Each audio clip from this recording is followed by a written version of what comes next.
महायुतीचे उमेदवार धैर्यशील माने यांनी विजयाचा विश्वास व्यक्त केलाय।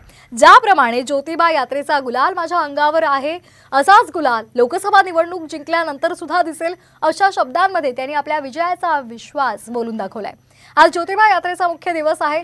दरम्यान धैर्यशील माने यांनी ज्योतिबाचं दर्शन घेतलं आणि त्यानंतर त्यांनी ही प्रतिक्रिया दिली आहे।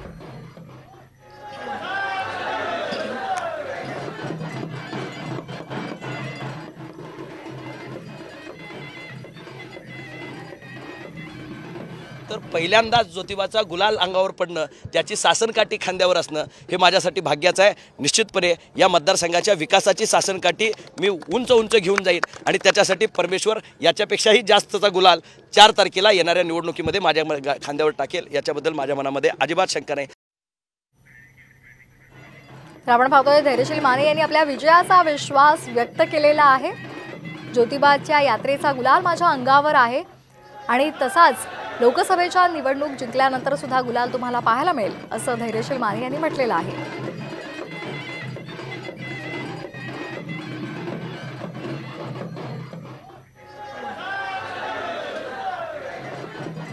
तर धैर्यशील माने यांनी विजयाचा विश्वास व्यक्त केलेला आहे। धैर्यशील माने हातकणंगलेमधून आता निवडणूक लढत आहेत आणि यावेळी त्यांनी प्रसार माध्यमांशी बोलताना आपणच विजयी होणार असं म्हटलेलं आहे।